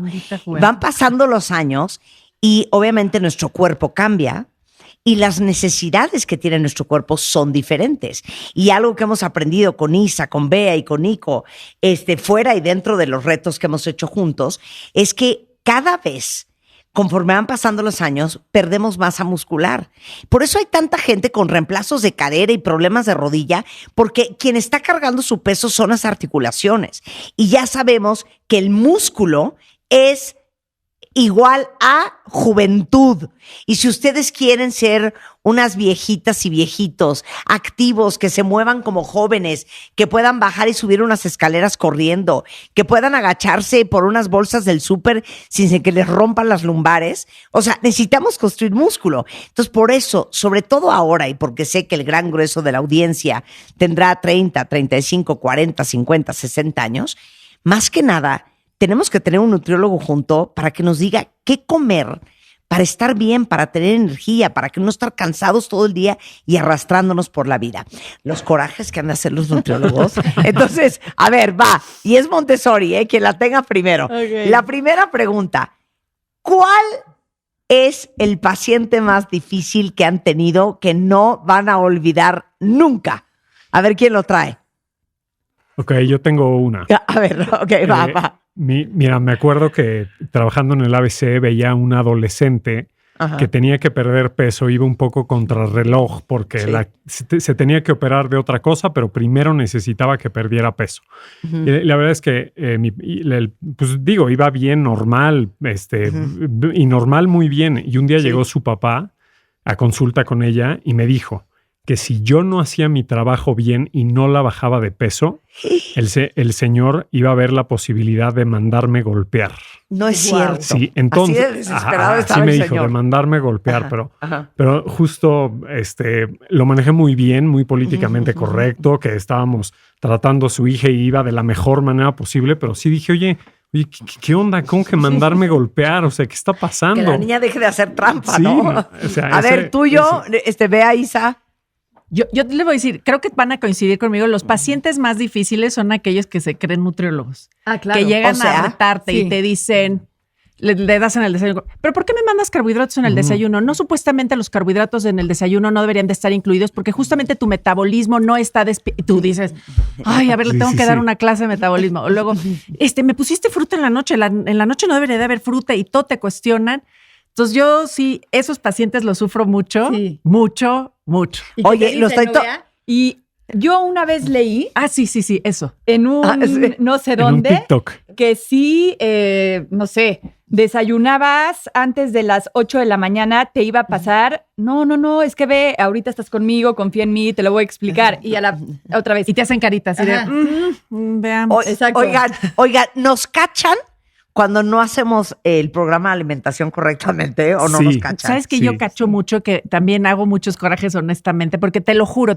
O sea, yo me tomo el tiempo hago muchas preguntas y les digo a mis pacientes, vos soy muy preguntona, necesito saber con detalle, porque con detalle les hago el plan de alimentación. O sea, me tomo el tiempo de que me dijiste que te choca el jitomate, pero te fascina la cebolla, y te hago el menú conforme a eso. Para que luego me mandan mensajes, oye, Bea, no me pusiste en el snack. Y yo, ahí está. Sí, vuelves a leerlo, por favor, ahí abajo. Sí, perdón. O luego llegan a consulta, oye, nunca me llegó el plan. O sea, ¿cómo? Llegas un mes después y me dices que nunca te llegó el plan y ya veo, sí me lo mandaste, no lo había visto. Y yo, ¿qué estuvo haciendo? ¿Qué leyó? O sea, que siento, yo me maté y no les importó el plan. Claro. A mí me pasa mucho eso. Me frustra. Que no leen.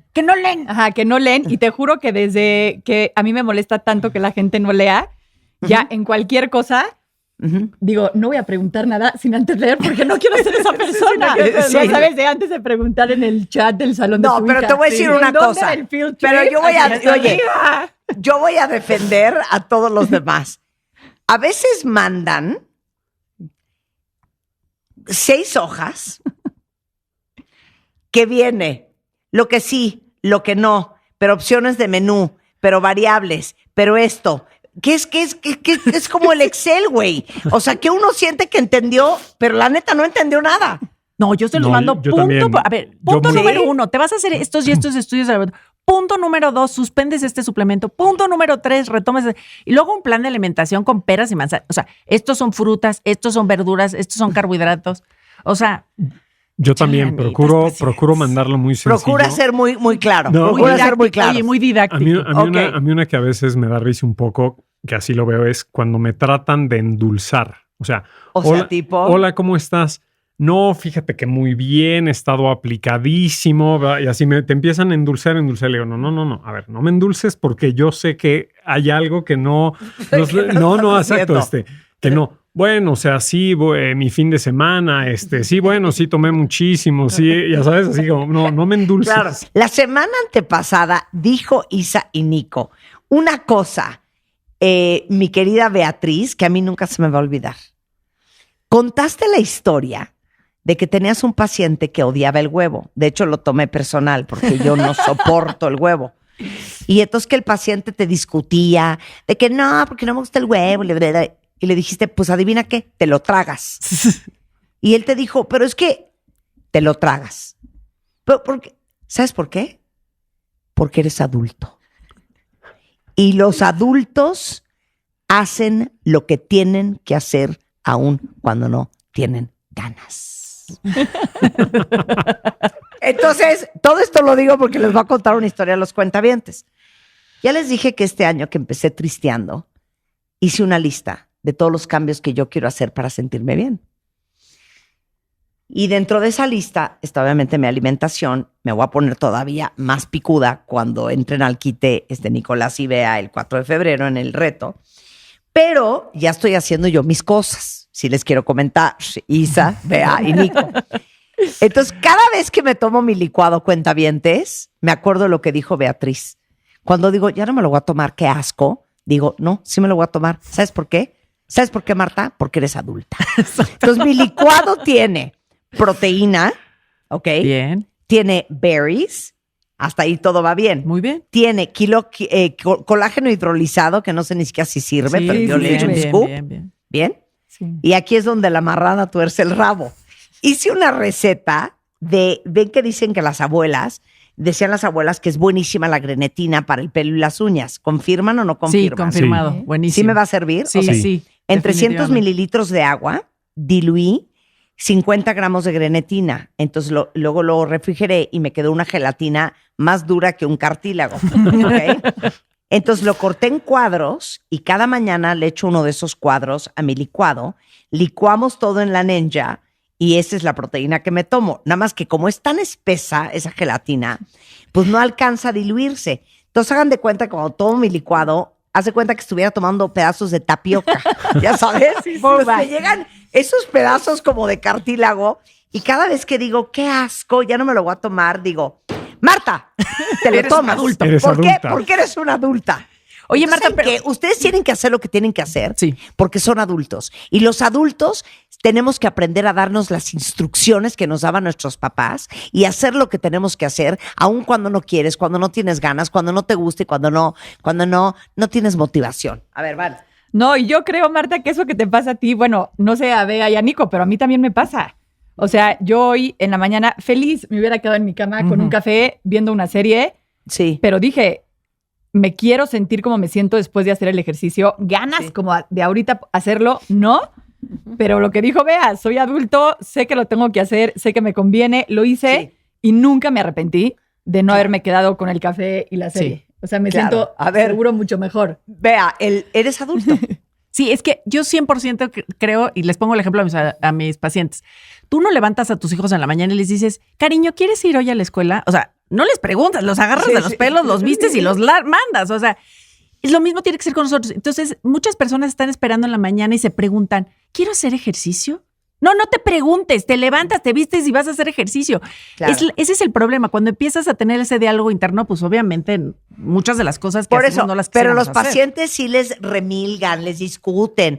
No, es que no quiero comer no sé qué. No, es que no quiero comer no sé cuánto. A mí te voy a decir una cosa y además, esto lo siento mucho, voy a descalabrar a muchas personas. Ni modo, vas. Pero llegan y me dicen, ay, Bea, es que sí, mira, que quiero bajar de peso y que quiero subir músculo y que quiero correr un maratón y que quieren hacer 20 cosas. Pero porfa, no me vayas a quitar el alcohol.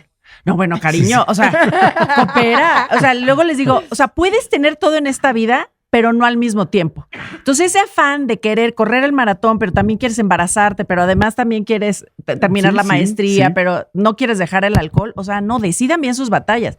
Entonces, si no estás dispuesto a dejar el alcohol, muchas veces, incluso todos aquellos que siempre me piden no dejar el alcohol, es porque justamente los que los tiene trepados de peso es el alcohol. Y les voy a contar una anécdota. No, y nada más quiero decir una cosa rápido. Cuando hicimos el reto Summer Body, y seguramente va a pasar igual en este New Year, New Me, el 4 de febrero, muchos decían, bueno, pero si nos dan chance de una copa de vino. Sí, no, sí. Nicolás y Bea, no. Sí, No. ¿no? Bueno, un tequila. No. 30 días no van a poder tomar. Eso sí se los digo. Cumpleaños, No. Ok, exacto. ¿qué historia ibas a contar? La semana pasada veo una paciente y le pregunto, oye, ¿cuántas copas de alcohol tomas a la semana? Bueno, en promedio pon tú 2, 4, 6, 20. 20 whiskies. Y le empiezo a hacer la matemática. Perfecto, ya terminamos la consulta. Le digo, sí, todo muy bien. Mira qué bonito que desayunas tan saludable como es tan saludable. ¿Te digo cuántas calorías te estás echando por el whisky? 1940 calorías. Cállate, señor. Entonces tú pregúntame si le voy a bajar de peso sin Ok, no le ¿qué quito es el lo que alcohol? más le cuesta a la gente dejar de comer cuando quiere poner su salud en orden? A ver, Nico. El alcohol definitivamente Ajá. Ordenarse el fin de semana, o Eso. más Ajá. bien, como no dejarse ir el fin de semana. Sí. Em, Isa, El ¿qué es lo que azúcar. más les cuesta? El azúcar. Sí, yo lo que he visto mucho, el azúcar. Hasta me dicen, un postrecito rico, saludable, ya sabes. Y la cheat meal, y tú Exacto. que no. Sí, Yo mucho te voy a el decir una azúcar. cosa. Isabel me lo dijo cuando me puse en un programa de alimentación con Isa en el 2023. me dijo, vas a cortar todo el azúcar y vas a cortar todos los carbohidratos simples. Y yo, no, ¿qué quieres? ¿Que me mate? Y las primeras 2 semanas, yo le escribí a diario a Isa, ¿neta? Me decía, 0 azúcar. Les digo una cosa. ¿Fue un detox? Al pasar las 2 semanas, ya no estaba pensando en azúcar todo el día. Y te sentías muy bien. Y me sentía mucho mejor. Seguro. Y aparte les voy a decir una cosa, yo creo que se les está olvidando un componente en lo que más nos cuesta dejar de comer. Hijos, el pan. Pero es que yo no se los quito. Entonces siento que justamente hasta se sorprenden mis pacientes Perdóname, mamacita. Aquí vamos a hacer una aclaración. ¿Cómo me enchila esto de los nutriólogos cuentavientes? Una cosa es un pan, una baguette, un bolillo, un pan blanco, y otra cosa un pan Ezequiel. A mí yo no. Es que el pan Ezequiel es pan. Yo no pongo un pan Ezequiel, pero porque yo de verdad, y tengo pacientes que sí toman el pan Ezequiel, pero yo como no soy fan del pan Ezequiel, porque a mí no me gusta y soy panera a morir. O sea, entiéndeme que a mí no me puedes envenenar con pan. Sí. Yo sí les dejo pan.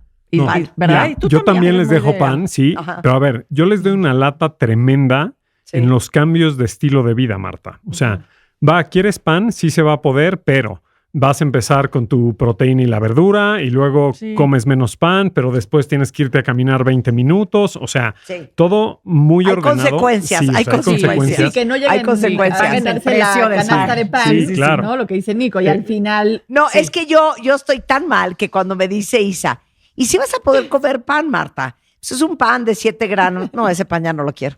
No lo quiero. Pero luego me hablaba y me decía, estamos en los tacos. ¿Sí puedo una tortilla? Y yo, ¡claro! Sí, claro bien. Que sí. Sí. ¿No? ¿Sabes a mis pacientes de qué cojean mucho y siempre se los hago ver? Les pregunto que qué le está costando, que cuál es su punto débil. Te diría que cumplir también con los 10,000 pasos. O sea, ese es súper talón de Aquiles. Como que mucha gente entiende que ya hizo ejercicio en la mañana y que ya se puede quedar sentada todo el día y la realidad es que no.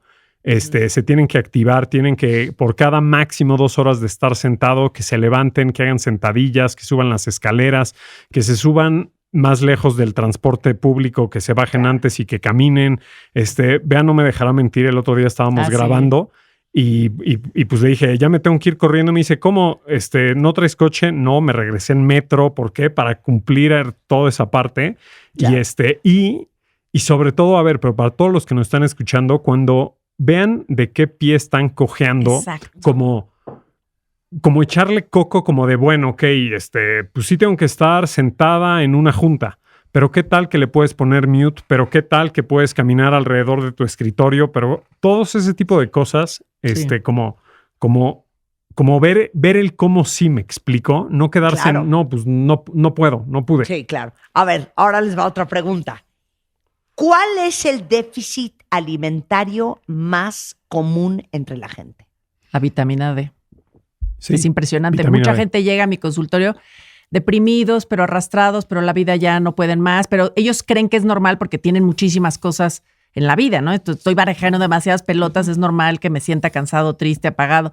Les mando a hacer estudios y he tenido gente en vitamina D de 12, de 13, de 17 que es para quererte ahorcar, para quererte ahorcar. ¿En cuánto tiempo? Esto es muy buena pregunta, porque el rango en el laboratorio te va a decir que tiene que estar entre 30 y 90, cuando la realidad es que para que tú estés bien, con buen estado de ánimo, tiene que estar arriba de 50. Y levantamos la mano. ¿Quién sacó baja la vitamina D el año pasado? Sí, yo también. Yo también. Sí, yo también. Pero estoy con mis 4,000 unidades every single day.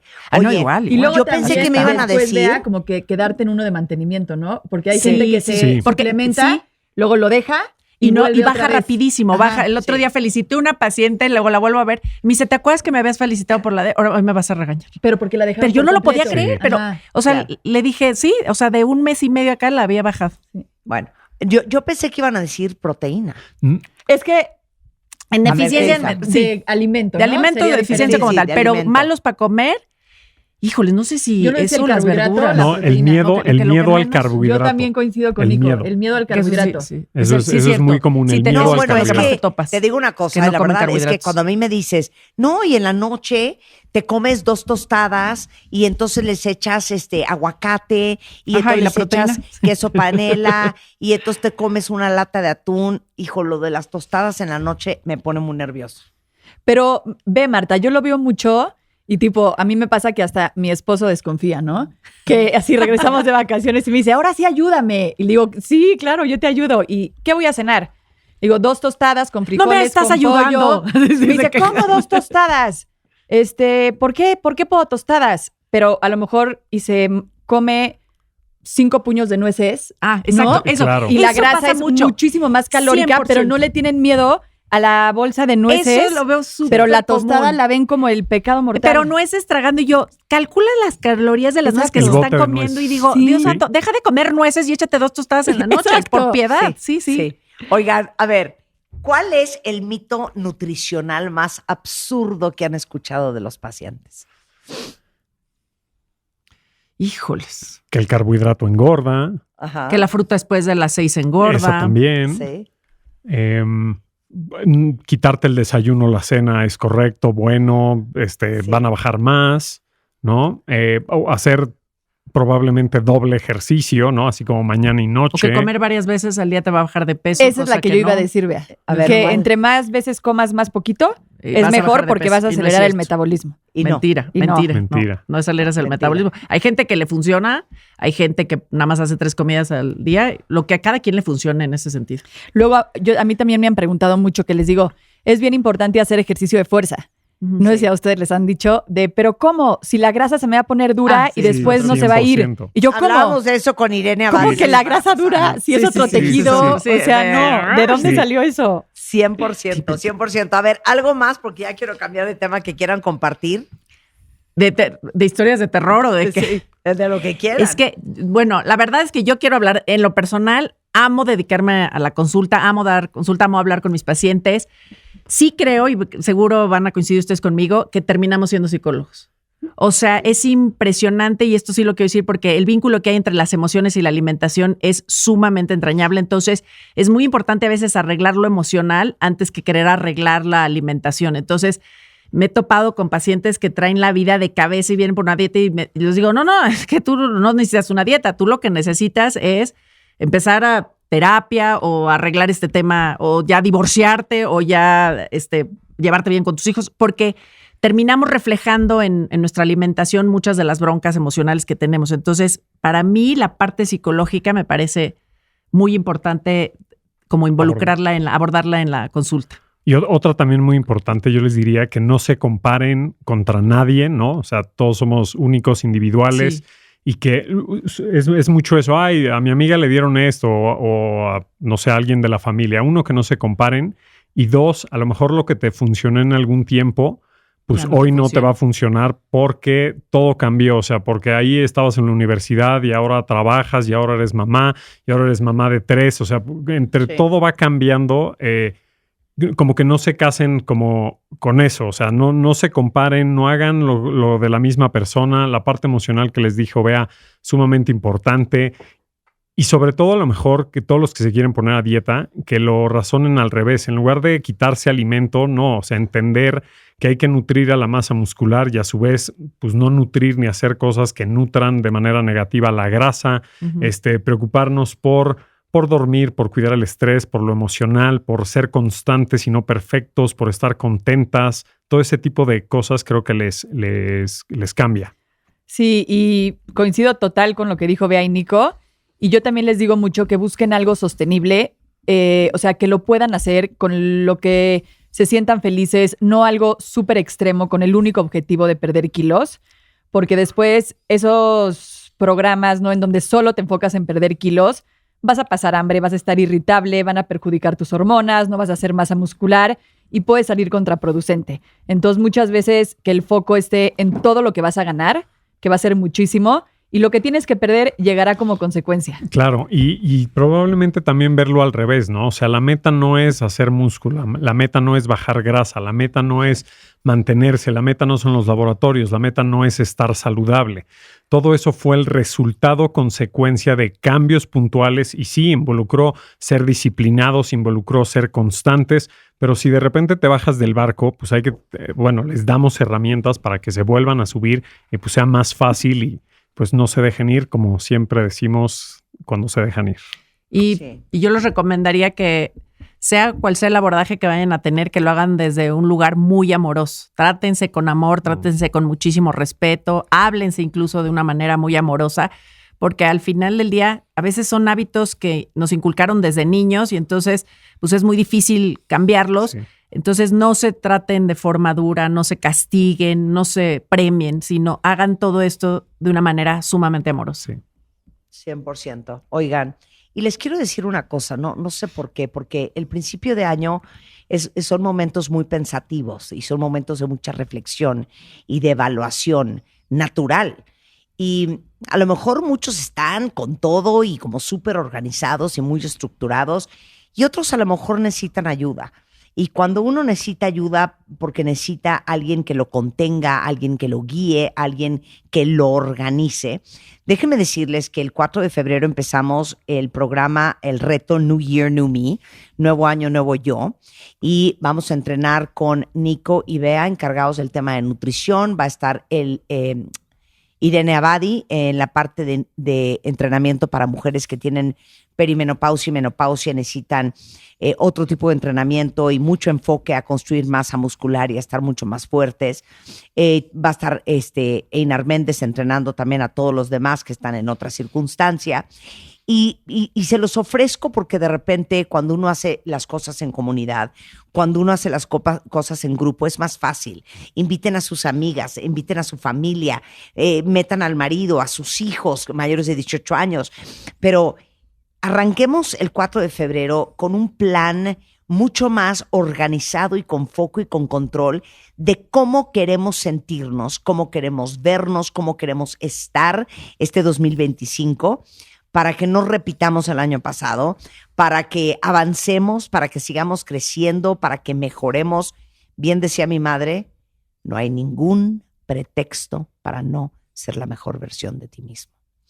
Isabel Gutiérrez la encuentran en The-Healthy You y tiene muchos programas también increíbles. Si ustedes quieren ponerse en un programa con ella, el WhatsApp es 55 34 33 26 18, por si quieren conectar con ella. Beatriz Boullosa y Nicolás Mieriterán tienen el podcast Bendita Nutrición, suben un episodio nuevo todos los lunes.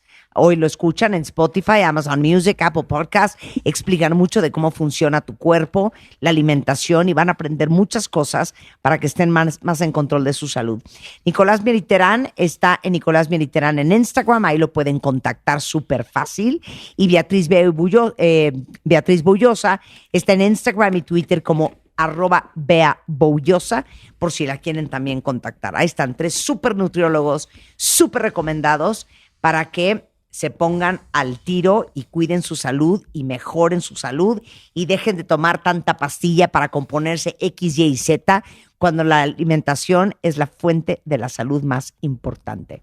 Con esto nos vamos. Gracias a los 3, ¿eh? Gracias, Marta. Gracias, Marta. Nos vamos. Estamos de regreso mañana en punto de las 10 de la mañana. Tienen toda la razón. ¿Dónde se inscriben a nuestro reto que empezamos el 4 de febrero? 30 días infernales en retos.martadebaile.com. Ahí se pueden registrar, háganlo ahorita. Vamos de la mano a hacer esto juntos. Carlos Loret regresando del corte, no se vayan. Escucha todos nuestros playlists y contenidos en Spotify. Búscanos como Marta de Baile. Lo mejor de la radio. Solo con Marta de Baile. En W. Este contenido on demand es un podcast producido por Radiopolis Podcast. Derechos reservados México 2025.